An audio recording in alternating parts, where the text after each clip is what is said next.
Welcome to the Zachrilege Cast podcast, YouTube video interview program that features me talking to some of the best and brightest in the atheist / secular / awesome community.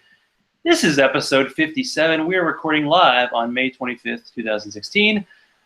First, I'd like to thank Adam Collins for being my last guest, and thanks to the beach for helping me relax last week as I went showless, and the countless rural churches I drove by in northern Florida reminding me why I do this. And also, we had to some scheduling issues, so we had to take another week off, but we're back.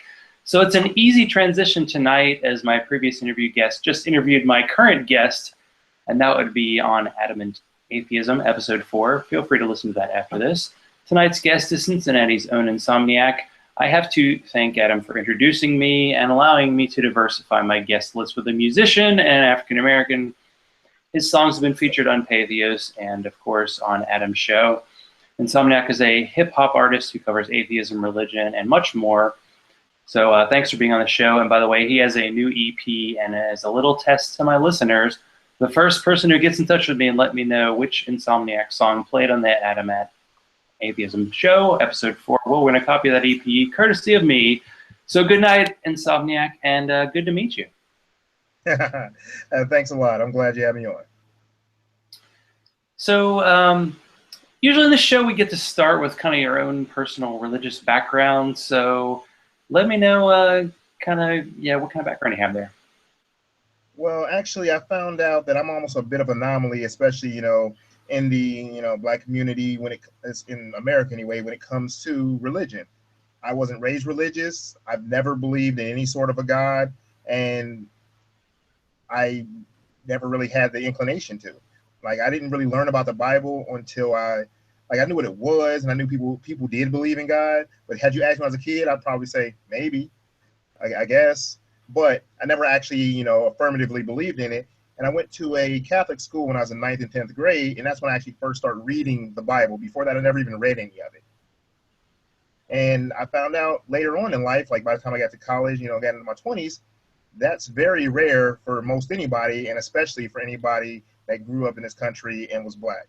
So it's a little weird sometimes. So I guess you consider yourself a bit of a unicorn then? A bit, yeah, because I really have met maybe one other Black person, in my life that never believed. And also I have the, I guess, thankful situation where I don't have a family that has a lot of strong believers. Therefore, I don't get pressured about it. I don't have anybody, trying to convert me. I don't have any family members that won't talk to me because of it. Because most of them are honestly apathetic about the fact that I don't believe. Well, sometimes apathy is the best thing for you. For this, I would definitely agree. So what made you decide on the name Ensomniak? Well, it was a name given to me in college by my roommate, and honestly, it's because I am prone to be a night owl, and after seeing me stay up all night, like he'd go to sleep, wake up, and I'd still be up, he kind of just started calling me an insomniac after that, and it kind of stuck with me, but I never actually used the name for anything until really I started doing, some of my atheist music, because I kind of had it as one of my little aliases, because I've done music since I was like 14 years old, but until I started actually doing the atheist hip hop, I was like, you know what? I have this name. I haven't been using it. Let me use it for this. And it's come to mean a little bit more as I basically, since I've always been kind of outside of the religious norm, and, people that are religious have been thought of as sleeping, or under a spell or whatever like that. I thought of myself as an insomniac because I couldn't seem to even get into it, because there were times in my life even I tried my best to understand it or understand what they believed, and I couldn't do it. It just didn't work for me, basically just due to logic. And so I felt myself as more awake in that sense, and I stayed awake, and therefore it's just like, you know what, that's a very fitting moniker for me. Well, that's yeah, I can see that for sure, because there's definitely a tendency for people to go for the flow and to, I always think of people who accept Christianity as like a proxy for in the U.S. for being a white male. It's like, oh, I'm a white male, I'm automatically accepted. If you say you're a Christian, then people just let a lot of things go, and you get a lot of doors open for you. So it's just one of those terms that I don't even know for the people who say it mean a lot to them, but that's just how it goes. For years, But I've been surprised for years, and for some reason, it still surprises me occasionally when I find out how little so many Christians know about their own belief system. Like, I have a little sister who goes to church every Sunday. She doesn't know the basic tenets of what Jesus is supposed to have done and stood for. But she goes to a mega church that's non-denominational, and those things are like church light anyway. yeah, they might give you a line or two, but that's about it. Yeah. The rest of it's a social gathering. I do want to let people know that the people who follow this and actually pay attention, I do tend to drink during my show, but this is a beer from a local brewery, Wild Heaven Dionysus. It's like a quad if you drink really heavy beer, and it also is aged in beer barrels, and it's freaking amazing. But I just wanted to add that while I'm here. You probably just having water on your side, but this is how we do it on the Atlanta side. But so what made you decide? You said you started music at like age 14. When did you decide to say, I don't want to combine hip hop and atheism? Honestly, I didn't do that until, I guess, the early 2000s. The first foray into that, I wrote a song, and I think I titled it something along the lines of agnostic, and this was before I realized what agnostic actually was, because I thought it was a term for somebody who just didn't know or wasn't sure or whatnot, because I was always in that area at the very least. Then, of course, after reading a few books, studying some more things, I realized that most people who call themselves agnostic are just atheists that, aren't embracing the term, and realized, what I was and how I should form that. And so after I wrote that one song thinking, nobody's ever going to listen to this, there were a couple, atheist rappers out, in the mid 2000s that I heard. And I'm like, oh, there's actually an audience for this. Like, people actually do want to hear this, because most everybody I knew that listened to hip hop and, that made hip hop were either Christians or they didn't talk about religion at all. But I'd never heard anybody say anything against religion. So I didn't think there was anybody that wanted to hear that. So once I heard that there was, I was like, okay, let me try this. And I only made songs every now and then like that, but every time I did, people seemed to enjoy it. Well, when people think of like atheist hip hop or rap, they often think of like Graydon Square, but now that Graydon's like heading more in a science area, will you like swoop in and take over for him? Well, it looks like I'm almost de facto doing that. But yeah, like I noticed that too. And some years ago, I tried to see if I could work with the guy. It didn't work out. But yeah, he's kind of gone in his science direction, and that's cool. But there's like still, like I said, that'll leave a bit of a vacuum, because he is a skilled lyricist in his own right, and he did a good job, because he is one of the people I heard early on. I was like, hey, he actually has a good fan base. He's performing at events and such doing this. And I didn't even know that was a possibility, because I'd never seen anything like that. But that's also in part because I wasn't really at all part of the atheist scene. I didn't pay attention to events, to groups, to much of any of it. And so once I started getting into it, I saw the possibilities. And that's why I started getting a little bit more into it, talking to people, and even making more of the music and trying to make more connections.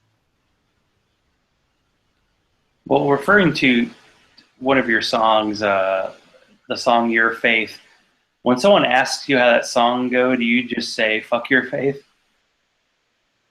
Well, if they actually asked me the lyrics to it, yes. Now, if they asked me what's the song about, then I would actually explain to them, what the entire chorus says, when it's saying basically, fuck your faith for these reasons. Because none of the things I say on there are out of anger or anything else like that, but they're reasoned arguments. Even when I say fuck your faith, I say, if it causes you to discriminate, criticize people, oppress other people. That's why I say, yeah, if your faith does that, fuck it. I can't respect that at all. But then again, I don't think there's any reason to respect something just because someone else believes it. If it's not actually respectable, why respect it? Yeah, I think that's a good point, because in the kind of interfaith movement, it's all about respecting people's beliefs. But when you think about their beliefs deep down, you're like, there's really no way. It's hard to respect the Bible when you get down to what actually is in the content, if people would pay attention to it. Actually, all the holy books in general. That's just what happens. But as you said in the interview with Adam, you said you're not really in real life as abrasive or direct as you are in the song. You know, your faith in real life. So how do you deal with believers in kind of day-to-day interactions? You know, you have that. Interesting enough, as much as I see some of the stories other people have, I don't seem to have a whole lot of interactions, or nearly as many as I see other people do. Like, now, part of it is I am a bit of an introvert, so I'm not at a lot of gatherings and constantly talking to new people. But when I do, usually I kind of avoid it, or if they go into that, I'll excuse myself, because if somebody wants to engage me, I'll engage them. They usually don't want that, though, and I know going in they don't want that. So I was like, you know what? If it's like a business situation, I'm going to avoid it completely, because, you know, you got to make a living out here. And if it's a personal situation, hey, if this is what you want to bring it up. But I'll give you, you know, reasoned arguments as to pretty much why what you believe in is probably ridiculous. And that's usually the angle I'll go at first, though. And I do make sure, and I do this in my songs as well, that I let the people know it's not you that I have a problem with. It's your ideas I have a problem with.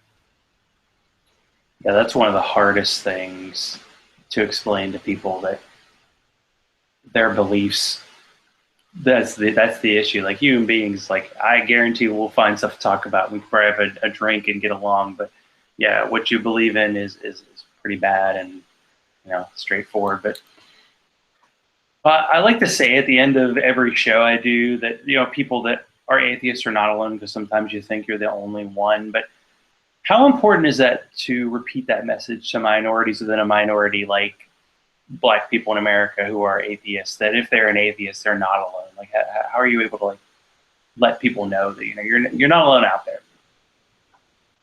That is actually one thing I've, you know, made a song about that, and I've encountered quite a few people online with that too. Like, I've talked to people just like, you know, like, I didn't know anybody else, you know, and I've met plenty of people that were scared to tell their friends, scared to tell their family. I know people to this day that I personally know are atheists, and they still don't tell anybody that's close to them because they're afraid of losing people. Like I said, I've been, you know, fortunate enough to not be in a situation like, you know, my two best friends, one of them, he's pretty much an atheist, and the other one, he's like a real weak deist. So it's kind of hard to have a problem with somebody who's a weak deist, because what are they going to have a problem with, you know? Like, hey, I think there's some supernatural energy type thing out there that exists. Can't really argue that. Just like, well, if that makes you feel good, whatever. But they're not trying to make you believe anything. So, like I said, I can deal with a deist, and like I said, my other friend's an atheist, so I don't have to deal with it personally. My father's an atheist. My mother doesn't really believe. So nobody close to me that really cares is a strong believer. So I don't really have to deal with it much. But I do try to make other people that I meet, that I, you know, encounter, if they don't have people to talk to, I'll talk to them about it, you know, what I think, you know, how I came to my conclusion, and talk to them about their own struggles sometimes. Because, like, sometimes those personal actions mean a lot to people. But I think it is a very important thing overall to let them know, because I went for many years thinking I was alone, because I didn't have any friends that I knew didn't believe. Everybody else I knew went to church all the time and enjoyed it and thought there was some, you know, God up in the sky somewhere, and it was always just silliness to me. Yeah, silliness is a pretty good way to put it. So where do you create your music? Like, do you have a studio? Like, what's the process for that? Oh yeah, actually, the room I'm in right now, not that you can see it, but it's my office, and I do most of it right here. I got into the habit of typing up my lyrics years ago. It helps me to organize my thoughts a little bit better. So I may come up with a line or two, and I'll record it on my, you know, I'll type it in on my phone or something else when I'm out. But once I get home is when I really construct things. I sit in my office and just, you know, I'll throw the beat on for a while and go through it. You know, and once I get my cadence down, usually the beat will be off until I get, like, you know, like a few phrases, or, you know, maybe a verse done, and I'll go back and start rehearsing it to try to get the delivery of it right. But that's really how I go about it most of the time. Some of my time, honestly, is spent just finding the right music for it. Like, some of these songs would have been out long before they were, had I found the music to go with the idea. But not having a producer in the end, there's only so many producers, like, if they knew what I did, would want to work with me. So there's that problem too.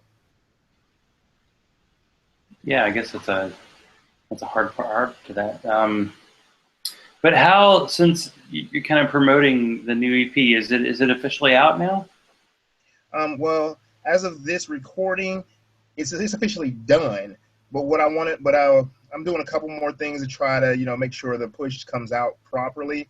So what I'm gonna finish tonight is the album cover for the entire EP, because I made a cover for each and every single, but I hadn't made one for the EP, which was just an oversight on my part. And I thought about that, like, wait a minute, I never did this. So I'm making one for that now, and that'll be up tonight, and I will be uploading it to the distribution channels I go through, which will push it out to iTunes, Amazon, Google Play, all the stores like that. It'll be on Spotify, things of that nature, all within the next few days. But the song is done, and actually tonight I could put the final single of the EP up on Bandcamp, because everything you put there is there instantly. It's the other channels that takes a few days. And I was like, well, I'm trying to get everything out, so I was like, let me finish this, and I'll put everything up. And maybe, some of the people have to get it on iTunes or whatever in the next couple of days. But right now, honestly, it is done. Like I said, I'm just kind of waiting to try to do the real push so it's all in the stores when I tell everybody, hey, it's out there. You can get it wherever you want to, instead of, okay, you can only get it at Bandcamp for the next few days. Right. Well, what was the idea behind, because you've done like individual songs before, but what made you decide to do kind of a cohesive kind of like EP? Well, I really had the idea a long time ago, and they are all individual songs, but it's pretty much a slow build up to a cumulative project. I have a song on there called Plagiarism. The actual name of the EP itself, just breaking that word down, is Plagiarism. And, it's pretty much just like, I'm just pushing back and playing around with, people's beliefs and their religion, because honestly, it doesn't deserve better than that. I don't think these things, like I said, as I already stated, they're not respectable. I don't think they're deserving of as much reverence as people give them. So to me, I can say whatever I want to about it, because what, is it going to defend itself? Until it starts doing that, then I don't care. So I really thought, I was like, let me bring this all together. And part of it was, especially in the last year or so, when I've been getting better responses, I was like, let me pull the songs I've been making all together to one project and release this. And once this is done and I can push this and see how the response goes, I'll actually start building a full album next. And that way I can release like a single or two, and then I'll drop the rest of the tracks all at once, because I hadn't been putting that much effort into it. But since it's one of the most, I guess, popular things I really make, I can't see why I shouldn't. Yeah, can you talk about kind of the concept behind the song Plagiarism itself? Because it kind of reminds me of the Christian faith and how it was taken from previous faiths that exist before it. Well, that's exactly what it's about. That's pretty much the entire concept. And so I mentioned, some of the things I mentioned, heroic archetype, as Jesus followed, what I think was it like 17 or 19 of those parts of the heroic archetype, Oedipus being, all of them. I talked about how it steals things from, Horus, and how it steals things from Dionysus and Attis and a bunch of the other deities of the area, because it just seems like an amalgamation of that, and that if there was some historical person named Jesus, that's not who the people were talking about. They're talking about this amalgamated deity that couldn't have possibly existed for not just the logical reasons, but also because of all the stories of all the people just like that already existed. Yeah, a lot of the people who are Christians think this is a unique story that didn't happen before. And there are some that aren't exact parallels, but the parallels of the dying and coming back to life and the virgin birth and all that, there's definitely a lot. What gets me, and I don't know if this affects you at all, but it's like between like Christianity and Islam, why they all like hate Jewish people so much, because they take the Jewish fables and make them their own. Like they think they're legitimate, yet they hate the people who originally believed them, yet don't believe they're kind of tacked on, sequels or fan fiction. I think it's called fan fiction. I've heard that, but anyway. Pretty much. I mean, question there. All of the monotheistic religions we have now are pretty much, Jewish fan fiction. But I have seen that they, all dislike them for one reason or another. And sometimes I think it's just they wanted a villain. They wanted someone to be against, so they could say, this is what we're for, this is who we're against. I don't know why they would turn against them, though. That's like, say, for instance, if you wanted to start, your brothers and sisters into a group, and just like, all right, let's turn against our parents. Seems like, if anything, you could probably, pull from that and make yourself stronger, but no, that's not what they chose to do, because as you know, like many people in Islam and Christianity have, and many still do hate Jewish people, but then again, also Christians and Muslims don't get along either. And it's just silly to me. Again, like I said, that's why I use that word a lot, because they're fighting over whose imaginary friend is better when they all share an imaginary friend. Yeah, that is true. And the whole concept, like people think that the concept that like the Bible is one entire work, when the Old Testament was like 1,500 years, and the New Testament was written, we don't know who by, and over a couple hundred years, and there are a bunch of books that exist that people decide not to accept, and it's not like these tablets from God. It's this definite. You can see the human fingerprints, but I don't know why people decide that they just turn off their skeptical brain when it comes to these words. People, they see what they want to see sometimes. But yeah, I've read some of the Gnostic Gospels. They're kind of interesting sometimes, just how the stories are so much different than what they chose to include in the canon. But you got your councils of Nicaea and whatnot that say, hey, we need our story to be at least somewhat cohesive. I still don't understand why nobody thought to go back and edit some of the things that weren't, though. Like, as you may know, the Gospels themselves contradict each other. But then again, Genesis contradicts itself. It has 2 creation stories within the first couple pages. So no, I don't know why they couldn't get an editor at some point in time to mirror, but that's why, like, I've heard people just like, oh, there's a lot of good writing. That's why the Bible's stayed around regardless of religion. And I was like, it's not really that good of a book. Like, it's like most of the characters are villains. Even the people who are supposed to be the protagonists are often still villains. They're invading other people's lands. They're killing people. They're abusing people. Like, Abraham was one of the worst fathers ever. But he's still somehow the hero of the story. I don't know. The Bible maybe was ahead of its time, because people really like shows like The Sopranos and Breaking Bad, where the main character is actually a really horrible, morally questionable person, but you root for him anyway. And yeah, a lot of the Bible characters, I mean, they're like, dash the babies against the rocks and kill all the kids and take all the virgins as her own, like, sex slaves. But unlike shows like that, nobody's saying, hey, you should get your morals from Game of Thrones. No one says that. No one says, hey, you know what? Be like Walter White. No one's saying that. But they will say that about Bible characters. Like, they, got the whole little, oh, Solomon's so wise because he knew not to cut a baby in half. Oh, that doesn't take a lot of wisdom. They don't do the Song of Solomon so much, but they could, because that was a good one. But so what was it like working with Adam on the Atheist of Facebook series? Often frustrating, honestly. And it's not because of him. It's because as the proverbial herding cats is what it was more like. He'd have to sit here and just press people. Because I told him, I'm like, look, you can do the social part, I'll do the technical part. And going into it, he hardly knew how to upload a Facebook or upload a YouTube video. So I was doing everything technical to begin with. I was, getting the website together that they had at first, the Facebook page for it, the graphics together. He had somebody design a banner or design a graphic for it, but I got the banners together. I set up, the sequence of the videos, showed him how to do that. I edited the promo videos for it. If anybody else had any technical problems, whether it be uploading, encoding, something was wrong or out of sync with their video, I was fixing that. So I was, like I said, on all the technical things. And the fact that, a lot of the people he was working with weren't that serious about it and didn't seem to really be very committed or take it that seriously at all, it was a little bit frustrating. And that's why I told him, by the time he did the 3rd one, I was like, look, if you don't need me, I'm okay with that. And even after the 3rd one himself, he bowed out of it too. And he said pretty much the same reason. It was just being too difficult for him to get done because so many people wouldn't actually be serious about it. They make commitments and break them. Or they say, yeah, I'm going to do it, and then never do it. And like I said, so it wasn't a lot of fun, honestly, unfortunately. But it was a good idea. It had potential. So what was the idea behind, like, you were trying to do kind of a conference, but for people who couldn't travel to a conference in a way? yeah, to that degree, like to an effect.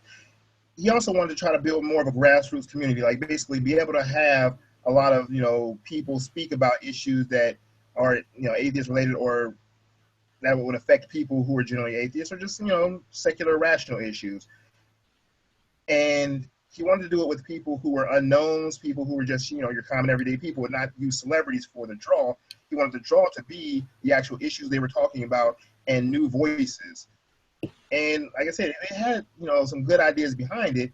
Unfortunately, because people didn't know a lot of these people, they wouldn't go watch the videos, which is unfortunate. Because some of these people had some really good presentations, and they talked about them. And as he went on through his second and third one, he started to get bigger and bigger names because he saw he needed the draw. But at the same time, he got away from the grassroots thing he was trying to start. So it was the concept of you wanted smaller people because you want to get all these voices out there, but then you have to have the people the names that people know in order for people to actually watch, right? So so a nice little catch 22. What do you want to talk about? I don't know if it was the only presentation. This is the one that Adam shared with me about like kind of urban music and religion. And you want to talk about your presentation that you did? Now you're saying on that one, yeah, that's actually something that I found interesting, and it's a very, very uncommon intersection.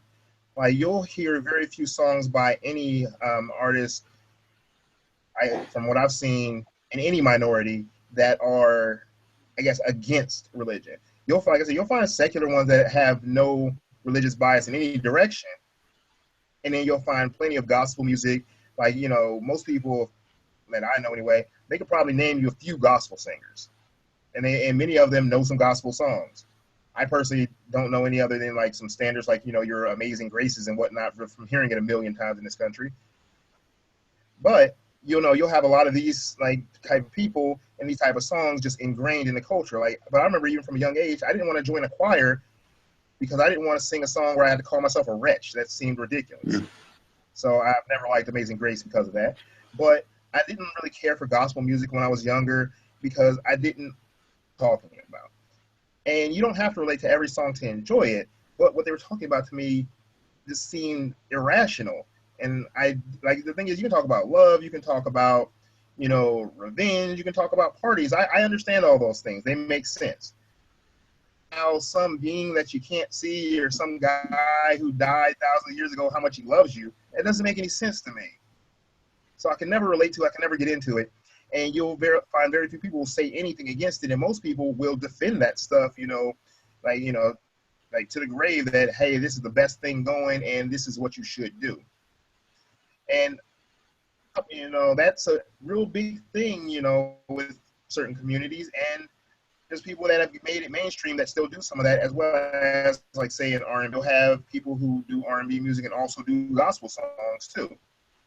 But you don't have many people who do, actually, you have almost no people and are still mainstream in any way, especially when it comes to urban music. But, so that kind of is relegated to the underground. I've only heard a couple songs that are even possibly questioning religion by any artist that's even semi-major. Yeah, it's almost like a career suicide. So is like Christian hip hop, like when Seth Andrews, the Thinking Atheist, like when he used to be a religious guy, he would say that all the kind of Christian rock groups would just kind of copy what was popular. Is that kind of what happens in Christian hip hop as well? Honestly, I can't 100% speak on that because I find most of it, I can't listen to it. It's terrible. And the thing is, it's not terrible just because of the content. They're not good rappers. And since that's what I was more than anything else, I was a lyricist before I got into doing atheist hip hop. So to me, if you actually can't care what you're talking about,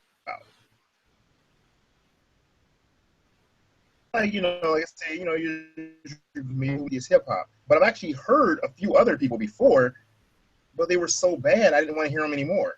And to me, like it's a shame because they still might have something to say, but you have to be able to present it well enough.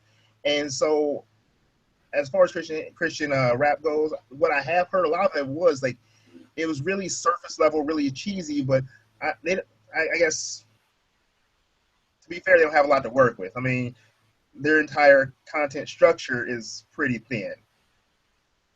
Like, you know, talk about how great, you know, somebody dying for you is, I guess, to somebody who's rational, and the entire concept of, you know, I guess, vicarious redemption is immoral. Like, there's. I feel like there could be a few songs behind that, but yeah, Ensomniak, you can't take one for the team. Come on, someone else will have to do it for you, you know, and listen to it and then let us know. Yeah, I mean, I might have to get, like, you know, and I've known people who actually have been around more of that. I could probably ask them more about it, but yeah, like, that's one of those ones I couldn't do it. Like, I'd hear someone be like, wow, you're really bad at this. Like, even if it wasn't Christian hip hop, you'd still be really bad at this. And those people I can't listen to, just for the same reason I can't listen to most mainstream rap anyway, because they're really bad at it. Well, it makes me think about, like, the big push in, like, Christian movies that's going on right now, and movies like God's Not Dead 2, and how these Christian movies, even with better production values and more budget, are still bad because ultimately the message they have is just not that good. And they know they don't have to be that good to make a lot of money. Like, the original God's Not Dead was like a $2 million budget movie. It made $60 million, and I'm sure the sequel made a ton of money too. So I don't know, maybe there's that whole concept of, like, you know, we don't really have to be that good to get our people to go watch them, because it's like, oh, it's a Christian movie, I have to go see it. And that's not how most people feel about that. Like, if there's an atheist movie out there, we'd be like, wait a second, who's doing it, and who's the writer, and who's the director, and who's in it? And for the Christian movies, just like, whatever, it says Christian, it's good. I don't know. I remember hearing somebody said, like, Mel Gibson doing a Passion of Christ. He's like, oh, he's so brave. It's like, brave? He's in a 70+% Christian country. Yeah. They're like, that's not brave at all. You're catering to your audience you already have. But, like, to me, like, what you said, that makes me think of, you know, people are going to be in a hurry. You know they have to eat. So the food doesn't have to be that great. You're going to still sell some. Yeah. That is. It's an unfortunate thing that it's like that, though. So how much intersection is there between your, like, atheist and nerdcore audience? I haven't seen a whole lot, actually. There's a little. You might have to explain what nerdcore is. Well, nerdcore is music mostly based around, you know, geeky, nerdy subjects, whether it be comics, video games, you know, your superheroes, your sci-fi, your fantasy, things of that nature is generally nerdcore. And some of the music I do does touch on nerdcore.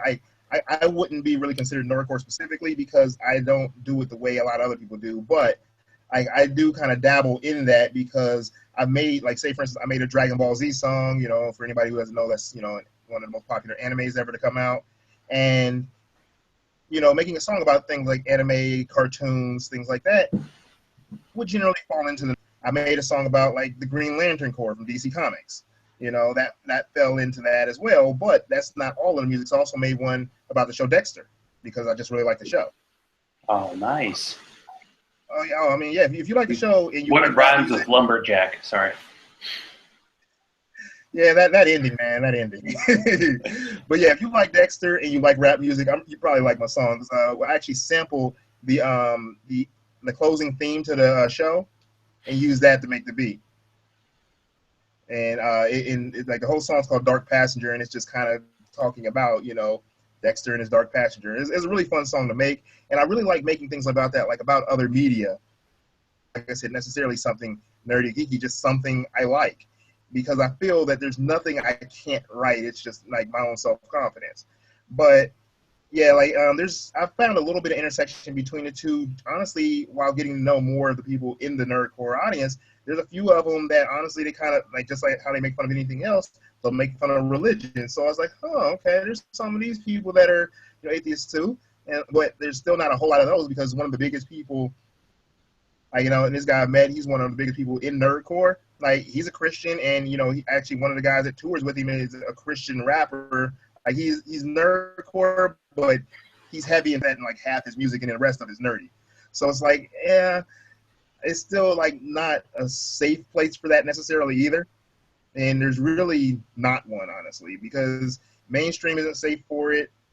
You know, nerdcore isn't safe for it. If you're an atheist, you pretty much have your atheist community, because even just generally secular people are still only at best accepting of it, but most people aren't embracing it.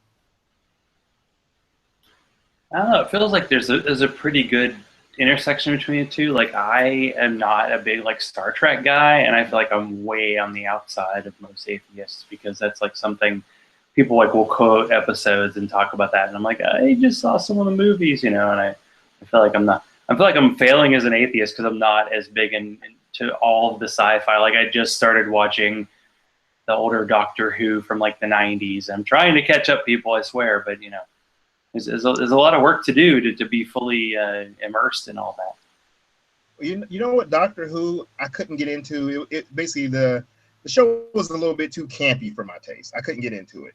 And honestly, I couldn't really get into the Star Trek the original series, and that's because I started watching the Next Generation when I was a kid. I think it came out when I was maybe like 7 or 8 or something like that, and I started watching it then, and I got into it then. But trying to go back and watch the original series, it looked way too cheesy, way too campy. But it was from the '60s, '70s, so of course that's what it was. And since then, and now, because I like the philosophy, I like the headiness of what Star Trek represented and what Gene Roddenberry wanted from it, I enjoyed that, and I can't really watch the movies and enjoy them the same way, because the new movies are space action movies. They're not meant to be by the original creator, because the original one, it was supposed to show philosophies. Like, it had concepts like, a society where money and greed weren't the drivers of society. It was the betterment of mankind, the betterment of yourself and mankind, which are things I really like. I like those ideas that people can live for something else other than just collecting things and then dying. They want to explore, they want to learn, they want to be better, they want to do better, they want to make the lives of other people better. The philosophy behind it was really what drew me in and why I've always liked it. But you're right, though, there are a lot of atheists who like Star Trek. It is because of things like that. Because also another thing you don't see in Star Trek much is religion. Hardly anybody from the planet Earth is religious anymore, which is it's a nice thought. It's a nice little dream to have. I feel like, in a way, it'll be with us, but it just will be in different forms. But we'll see. We'll see. The last song for the EP that I just finished actually kind of touches on that a bit, saying that, like, the song's called Angel Dust, and it's saying, like, it's going to take some time to get to that point, but, like, I'm looking forward to it, because, like, they just have to let it go, and we'll get there. Or we haven't come up with anything to replace it, which you don't want to truly replace it, but some of the people I found do need something. He was Christian all his life until his 20s, and when he let it go, he honestly was starting to reach out for anything. He started to look into other different, like, religions and belief systems, how to latch on to something, because he had always been latched on to something, his whole life. But I guess if you've always walked for a crutch and somebody suddenly says, hey, you're going to walk on your own now, you don't quite know how. And so it took him a few years, actually, before he got his bearings and looking through different, religions and beliefs. Whichever ones I see and apply to my life, to probably be the best person I can. And when he told that to me, I was just like, you know what? I'm glad, because that's what you should have been doing the entire time. Yeah, it's kind of like the first scene in Raiders of the Lost Ark, where he's trying to steal the thing, but he's trying to put something of equal weight, and that's kind of what it is like with the religions. Like, if it disappears, then what takes its place? Because something takes its place, and you try to find this other community. I know people who, like you and I, have this in common, that we didn't ever have religion in our lives, so it's hard to relate. Like, you find it sometimes hard to relate to the ex-religious people, because you're just like, it's never been a part of my life. Yeah, and because of that, that's one reason, I guess, why I hadn't come out with as much music as, I probably could have. Because, like, honestly, if I just pushed myself, I could have come out with more. But I just kind of let it flow when it did. But I've met different people who used to be religious, and they just have so much, like, zeal for their atheism or their anti-religion, and it's like, I get it, but I can't. But it's not in me. Like, I don't have this anger. I don't have this frustration. Like, because honestly, most of the time, it was an annoyance to me. Religion has been more of an annoyance to me than it has been a hindrance to anything. Like, yeah, I've had, a few encounters. Like, I might try to talk to a young lady, and she finds out I'm not religious, and she was like, I'll cut that off. Because I mean, there's been a few situations where I was talking to a girl, and she found out I wasn't, a believer, and she decided she didn't want to go forward with that. Her choice, whatever. But like I say, it's been more of an annoyance to that fact, but it hasn't stopped me from doing anything. And I don't have the anger of, oh, I've been lied to my whole life, or I've been misled, or they used to make me think this, or told me this was true. Like, I don't have any of that. So it's like when I see some of these people acting that way, I was like, okay, yeah, I mean, I see your anger, but I can't really get on that bus with you there. Yeah, sometimes it's hard to have empathy when you don't understand somebody's trip that they've taken. But what do you think, and it's always hard to ask questions like, women about, hey, why are women religious? Or, someone who's a minority, why are minority people so religious? But this is a question that comes up, but what can replace that? Like, in any minority community where religion has become a crutch somehow, honestly, in that, is there a like way to get out of that? And that's one of the things I was saying, like, in the song I touched up on. I think more than anything else, it's going to take time, because the thing is, unfortunately, as an atheist community, we haven't really come up with a thing that can, form community the same way. And maybe we should do more of that, because, like I said, if we want people to just drop this, not everybody's going to be able to drop it and be okay with that. They're going to need something else to get them through. Like I said, I guess it's kind of like, drug addiction. Not everybody can quit cold turkey. So we need our methadone, which is kind of like, I don't know, have you ever been to like a Sunday assembly before? Which is kind of no, I haven't. Yeah, I heard about them though, so I know what they generally are, but they're also not.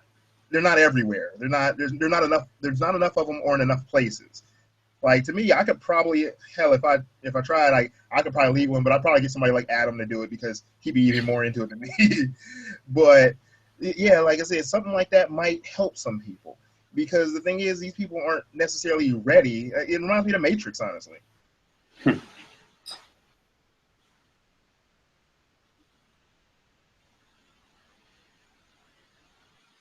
Well, that's true. Although we have a freeze here. Still there, Ensomniak? You there? I see you moving. Yeah, I'm still here. Uh-oh. You hear me? There's a bit of delay there. Okay. Just making sure. Yeah, because I saw your screen went out for a second. I was like, wait a minute, let me see if he's still here. But yeah, as far as, like I said, you can ask whatever you want to, because I know, you're asking all the questions, just for information.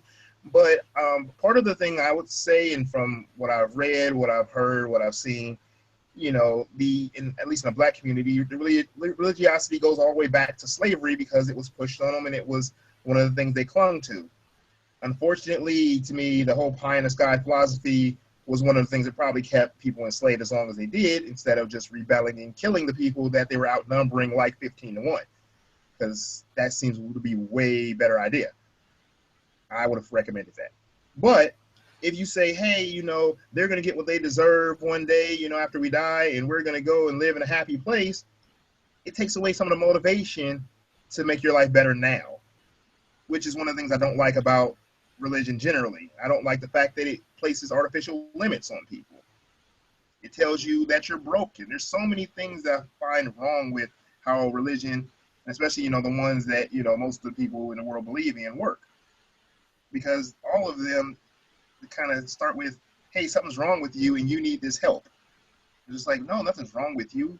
Like, live, grow, be a good person, make other people's lives better. You can do all these things. You don't need to believe in something like that in order to do those things. And so, the pluses of humanism. And the Black, you go through slavery, and then it was like, and then for the longest time, all of our leaders were religious leaders. Whether you go with your, Malcolm X's or your Martin Luther Kings or whatnot, some of the biggest people that, people know and have heard of were all religious leaders, and that still continues to this day to a large degree. In, a city like, for instance, Chicago was doing, anti-gun violence thing, and they went and had Al Sharpton there. He was a reverend, or for years they used to get Jesse Jackson go to things, another reverend. And we don't have enough leaders that aren't religious, and that's really there's an imbalance. Say if someone's going to lead us, if someone's going to speak for us and do good for us, it's somebody religious. And without other voices doing that, it's just been rough to get away from that, because it keeps pulling us back in. Because it's like, hey, if we want to have progress, these are the people that have always been fighting for our progress, and no other people that have actually been visible. I mean, we have other people who could be leaders, but they have other agendas. Like, hell, the most famous scientist in the world right now, probably, at least in this country, is a black man, but that's not the issues he's on. He's on teaching people science. Or hell, like the most influential black woman in this country is probably Oprah, but she doesn't really do a lot of black issues. The thing is, like, so we have other people who could do more things like that, but that's not what their particular goal is. And Oprah definitely pushes the woo and the religious all the time. Like, she had, oh yeah, what was it, the woman who like swam to Cuba, and she said she was an atheist, and like Oprah just like went after her, like, oh, you can't be anything good unless you're religious. So I was like, yeah, she kind of went along. Disheartening, because she pretty much like tried to cancel her atheism. And it's just like that. But then again, she's friends with Deepak Chopra, so if you can stomach that guy, something's probably wrong with you. and there's not a single physicist who like doesn't think he's like horrible using quantum physics and has no idea what it is. It's terrible. The guy and what he stands for and what he does sickens me. Yeah, he knows enough to cause trouble, and it's always, and that's what kind of gets to me, is the whole idea of it's kind of like the natural and then the supernatural. It's like, well, something can be recorded and we can understand it, then it's not supernatural anymore. It's natural. So anything that's supernatural, as far as I'm concerned, isn't real. So once ghosts and afterlife experiences are proven to be real, then we can actually measure it and we can figure it out. When God has its own rules and you can't measure it and you can't repeat it, then it's like it doesn't mean anything to me. So I'm sorry, that just doesn't comport with the real world. But for a lot of people, it does. Yeah, well, as you know, supernatural pretty much equates to imaginary, because, like you said, you can't both be supernatural and be a real thing, because otherwise, if you were in our reality, you could be measured. So, and then, like I said, and even like as they said, if a God was proven, I still wouldn't believe he's supernatural, because then I could prove it. That means I have measurements. So he's now part of the natural world. So I don't know. Like I said, you do definitely have a point. The other person, of course, I mentioned, would be like Neil deGrasse Tyson. He has an immense amount of fame and influence and stuff like that. But he backs away from the atheist label because he thinks if he makes people make judgments about him that he doesn't want made. So he backs away from that. But I mean, he could be another voice, and especially, like I said, for black people, because there has never been a black person like a scientist on his level in recent American history, for sure. I mean, there's been some other scholars, but a non-religious, person like that's African American in this country, with his type of fame, influence, and people that actually listen to what he has to say, like I said, he could help a lot. It's just not that's not his angle. That's not what he wants to do. So we need people of that status, of that stature, to be able to help, but we don't have that. And until we do, it's going to take, to me, black people, it's going to take them longer to get away from like the religiosity they have, like than it will some other people. And you can probably see that in the same polls and everything else is taken. Yes, people are still moving away from it, because all people are moving away from it little by little, but we're not moving that fast away from it, because most of the black people don't actually see a reason why they should. Well, it's interesting that a lot of politicians like Donald Trump like have to kiss the Christian butt to get their love, but Neil deGrasse Tyson doesn't go, hey, atheist, give him the secret handshake for us to like him. It's like, hey, you're science-based and evidence-based, and you got Cosmos back, so obviously we like you, and you don't have to do that kind of, bending over backwards that other people do. But No one seems to, yeah. It's weird. Like Neil deGrasse Tyson is still like well known, but like Cosmos, I don't think it got picked up for a second year, sadly. So I know he's still doing his talks and still doing books and still doing stuff, but it's not quite as out there. I don't know. He was in Atlanta recently. That's where I am. But yeah, he's still doing his thing. Well, yeah. Well, from what I read, one of the reasons it didn't come back was him. He said basically he didn't like being away from his family because I think he said they traveled for like 8 months or something like that. Because in the series they traveled all around the world doing the episodes, and he said basically he likes his job at the planetarium. He likes being with his family, and he couldn't do the things that he enjoys because he doesn't mind flying someplace a week here and there. But when he's away for months and months at a time, he's like, this isn't really for me. So that's part of the reason he backed off of it. So a lot of people were trying to push for, hey, maybe get a different host. Like, I don't know, get Bill Nye to do it or something. Because I'd watch that too. Yeah, that's true. So what's do you get that involved in the Cincinnati kind of atheist skeptic scene at all? There's not a whole lot of it here. There's only like really 2 groups I'm aware of, or that ever gather with any regularity. One of it's like the Tri-State Free Thinkers, which is like Cincinnati, Northern Kentucky, and I guess Eastern Indiana. Like they get together people from there, and they do events. And I haven't really done anything with them. I think Adam has, but the other one is the Free Inquiry Group, which with them, I went to some of their meetings, and actually their current logo I designed. So I was working with them for a while, but then I told you earlier, I worked for like a news station for a while, and I had an evening shift. A year and a half, I could never go to any meetings, so I was always at work. And since then, I never really went back to it. But most of the crowd there were middle-aged and older, and mostly white too. So it wasn't a very diverse group, and not that they even welcome diversity. Like hell, when I showed up, one of the things a lot of people wanted to talk to me because they even asked me about that, just like how do we make this more diverse because they didn't know. But part of it is like a lot of the people that I found are younger. They're not joiners in that same way. But I've been since finding people that are in their 20s, 30s, things like that are atheists and even like black atheists. And we try to at least talk to each other and get to know each other pretty decently. So although there hasn't been any events going on or anything like that with these people, we're trying to form at least a small community, and maybe we can get to that point.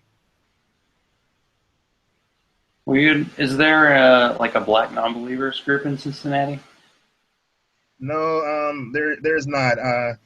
We've tried to, like I said, just in the small community we have, collect some of them, and I think we got maybe a dozen, non-believers that we all found. Of course, there's more, but no, there's no chapter of being here, and I don't know if there would be one because like most of the people that are into the atheist scene that are here do it sporadically and very part-time. So we'd have to have somebody that's more dedicated to, holding the meetings and getting the people together and whatnot. And until we get somebody that's able to do that, that has the time and I guess the motivation to do so, we probably won't have one. Yeah, you almost have to make it like your second job and almost your first job to get a group and to maintain a group. Because I was part of a local group. It was just Gust. It was just like 20 or so people would meet in like a Unitarian church once a month. But the people who set it up, they just had to do all the work. Like nobody else would help with the Facebook page or setting up the meeting or talking about what we're going to talk about. And it is tough. So I think with the internet, it's easier for people to kind of meet without having to actually meet. And so it's like, wait, I'm going to go to an actual physical location and meet strangers, and who knows what they're going to be. Yeah, right. I'm not doing that. They're probably going to pass the plate, and we don't do that. So yeah, it's not happening. But yeah, like so far the group, the group of people I know, they've gotten together, sit down and chit chat and eat, and I think they had like a movie night or something like that I was working, I couldn't make it to, but like half of those people I've already met before, just in different circles that I've already interacted in, but oddly enough, not atheist circles necessarily. But I found out later that hey, these same people I met were atheists. And then, of course, if I talk to anybody who's even like kind of on the fence about atheism, I do my best to pull them to my side of the fence because we need more non-believers. Well, isn't it true that there's this idea that like religious people are like 100% sure and atheists know that there's really no such thing as being 100% sure. So does that make it seem like our position is weaker? Well, to some people, yes, but also I've seen there are many Christians who think atheists think they're 100% sure there isn't a God. So so sometimes they'll think we're Gnostic, while that's very rare to find a Gnostic atheist. But I mean, I'm sure there's a few, because there's always going to be people who hold extreme positions. But the thing is, they're saying oh, well, you don't know. Yeah, but the thing is, what they don't get is it's okay not to know. You don't have to have every answer to come to a conclusion. And that's how I've had to describe to people. I was like, atheism, it's not as much of a position as it is a conclusion. It's like, hey, I don't have evidence for this thing, therefore it's not there. And I've explained to people the same way. It's like, I don't have evidence that there's a dragon sitting on my shoulder, therefore there's no dragon there. It's the same thing. Like, if I don't have evidence for a thing to exist, then it doesn't exist. I'm not going to live it as if it did, and then especially not do a just in case, because as you know, Pascal's wager is ridiculous in several ways. Yeah. That's what gets me, is the arguments that are commonly come across for religion, and the evidence they say they have is ultimately like, wait a second, when you really look at it, there's really nothing there. How does this come across as something that people are so sure about? But I guess in life, there's so much uncertainty out there. You want something that you're like, okay, there's something I can depend on. It's not really something you can depend on. It's something that you just say is there, whether it's there or not. You feel strong about it. Well, I've even talked to people who are religious, like a girl I once dated. Like, she pretty much admitted the main reason she's religious is because it supports her emotionally.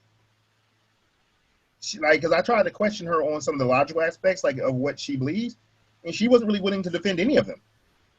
And she pretty much admitted, she likes it just because it's emotional support for her. So she pretty much admitted, hey, this is emotional crutch, and I like walking on this crutch, so I'm going to keep this crutch. And I don't know how to, I can't argue you from that, because if your reasoning is purely emotional, you're not going to logically get somebody out of an emotional position. No, that's true. I had a friend on Facebook who posted this article. It was on Christianity Today, and it was about this woman who was like, I was an atheist all my life, and now I'm a Christian. And the whole story was just like, I was sad, and I had these strong emotions, and I just decided I was a Christian.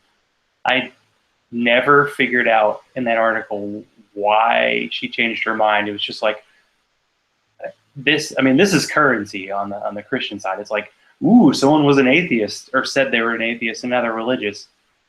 This is great. This is going to sell our story. But ultimately, the narrative is very personal, and that doesn't, when apologists say that they've had this revelation from God, it's like, I don't know what that is, and I cannot determine that between that and somebody going insane, so I can't say it's legit. It's like, yeah, your personal experience is not my evidence, so yeah, we'll have to move on. But I'm always intrigued to hear those stories. I don't know why you can take this very vague feeling and put it into a specific God and say that's it. Because ultimately, you say there are no gods. It's like, you have to say every God that's ever been proposed, and that's a lot of work to go out there and. Why didn't you suddenly say, I believe in Thor now? It doesn't make any sense that you chose that one. You chose that one because you're familiar with it and that's what you wanted. So, but the thing is, I've had people ask me before when I told them I didn't believe, have you ever tried? I was like, how does that work? I can't try to believe 2 + 2 is 5 either. That doesn't work. You don't try to believe things that don't logically make sense to you, because you already know the thing that does make sense. So how do you convince yourself otherwise? I don't know how to do that. Yeah, ultimately, you believe what you believe. I think there's the whole that's like, oh, people choose to be gay. It's like, I don't know if a lot of people would choose to be gay, but I think it's pretty straightforward that you are or you are not. And yeah, I remember, you can play along. You can say, I'll go to church and I'll say the songs, but if you ultimately don't believe it, you just don't. Very true. And the thing is, to try to act like you believe something you don't, to me, you're doing yourself and anyone around you a disservice. because you're not wanting to do what you're doing. You're not liking where you are or the experience. So to keep doing it, like, who is this for at this point? Yeah, I mean, it's for other people, and that's not the way you should live. Well, but then again, that's part of the same reason I'm not a fan of humility, which a lot of people like for different reasons, but most of humility to me is for other people.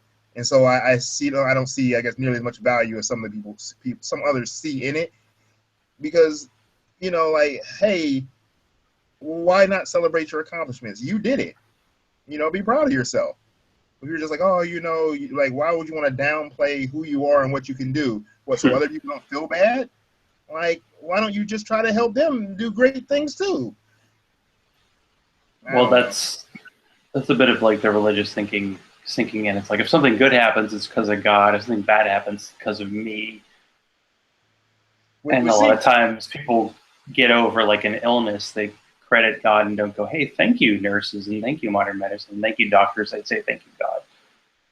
And I just go, man, we minimize our own accomplishments enough. I mean, I do as a low self-esteem person, but it's just like, you minimize your own accomplishments when you do that, and you rank a deity over yourself. Why not put yourself first? Yeah, I hope anyway. I agree with you all the way there. It's just like, like, to me, if you were, I guess, more proud of what you're capable of, maybe you could do even more. Like, and the thing is, when people believe in themselves, from my experience, other people are also likely to believe in them too. Like,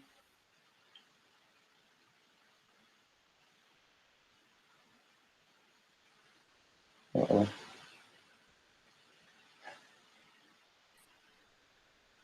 little pause right there. Yeah, we were talking and then you stopped, but you're still there. That's good. Oh yeah. I saw it die for a second, but I was saying that, when people seem to have confidence issues, other people find it harder to have confidence in them. When people seem like they know what they're doing, they know what they're talking about, people seem more ready to get behind them. So to me, to be proud of yourself, to take pride in your accomplishments, and to know, like, hey, what I'm doing, like, I caused this to happen because I tried my best and I put in hard work. Be proud of that, and don't downplay yourself. That to me doesn't benefit. It does yourself a disservice when you downplay what you do for, some deity or for other people. Like, like, encourage other people to do well too. But it's just, I guess, a personal, like, viewpoint. But I don't know, man. It's just a really crazy thing out there trying to deal with the people and some of the things they believe. And now, of course, we have people in political spheres like doing that. Because, like you were mentioning earlier, Donald Trump. Like, I remember when he showed the little Liberty University thing he did, talking about 2 Corinthians. Like, I don't even like the Bible as a book, but I know that's not how you're supposed to say it. But then you have people like, Ted Cruz, who would rather this place be a theocracy. You've had this Oklahoma decision made lately where they tried to ban all abortions no matter what. Like, why? You can't say there's any reason other than a religious reason you're trying to deny people these rights. Yeah, and the recent Obama decision on transgender bathrooms in my state, Georgia, and many other states are going in to like sue the federal government. I'm like, oh, you guys are just wasting money for this cause that isn't a cause. I was watching the Ken Burns documentary on the Roosevelts, and he wasn't able to push in the 30s like legislation for federal ban on lynching, and the southern states were like, this is a states' rights issue. And I'm like, hey, I heard that magic dog whistle of states' rights that came up with the bathrooms thing too. Why do states' rights always come up when it's about limiting people's ability to do things? Yeah, and it's like, it's just going to keep going. Yeah, I've never heard a states' right issue where they say, hey, we have the right to give people more rights. I've never heard that once. Like, states' rights is never used in Colorado with the pot thing. I don't know why that's linked in with conservative thing. Like, oh, we can't be in favor of this even if it looks good. But gosh, we've done like an hour plus. Look at us, we're going strong. But Ensomniak, I want you to let people know like where they can find, since your EP is like just about to come out, where they can find your music. Well, the first place that a lot of people have been finding my music thus far will be on my Bandcamp page, which is ensomniak.bandcamp.com. That's Ensomniak. And you can find it there. You can find, like I said, all the music I've released so far there. But what I did recently is, sign up for some distribution, because I actually had a couple of people contact me like, hey, why can't I get your music on like iTunes, for instance? Because some people just like using certain venues to buy their music. And I thought about it. I was like, you know what? I don't know why I didn't put it on there. And honestly, as I thought about it later, the main reason was that Bandcamp was instant. When I uploaded it, like say, for instance, if I uploaded a song to Bandcamp 5 minutes from now, and as soon as I hit save and put all my settings together, people could download it 6 minutes from now. But with iTunes, it takes a couple of days. You have to have distribution channels to get it through into the store and everything properly. So it was never a very direct thing, so I just never bothered with it. But that's what I'm doing now. So in addition to Bandcamp, you'll be able to go to iTunes, Amazon, Google Play. It'll be on Spotify, Tidal, and a few other places too, where you can listen to music or stream it. And, hopefully you enjoy what you hear. And I'm also even going to put up a web.com like real soon. And you'll be able to, go through and see links to me on Twitter, Facebook, the other places you can find my music. Everywhere where I'm able to connect you. So, for that. But in terms of people contacting you, you're more of a Facebook guy, right, than Twitter? Yeah, I'm much more of a Facebook guy. I've had to apologize to people on Twitter several times for getting back to them late. So, yeah, I'd say, if you contact me on Facebook, I almost likely get back with you the same day. Book page for Ensomniak. I think I named it like Ensomniak Audio or something like that, and just facebook.com/Ensomniak. You can find me there, and that's just my personal page, and anybody can message me, whatever. I'm a pretty amicable guy. I'll talk to you, answer questions you might have. Well, excellent. Well, thanks a lot. And if anyone wants to support this show, you can be like Bobby, Hugh, and Teote and go to patreon.com/Zachrilege, Zachrilege. You can follow me on Twitter, like the Zachrilege Cast page on Facebook, and send all hate mail to zachrilege.cast@gmail.com. Thank you to Ensomniak for being on tonight. And as usual, I like to say to everybody, stay safe. If you need to chat, I'm available. If you're an atheist and you feel alone, you're not alone. Reach out. Let's chat and get that human connectiveness that keeps people coming back every Sunday. Stay skeptical, and I love all y'all, and good night.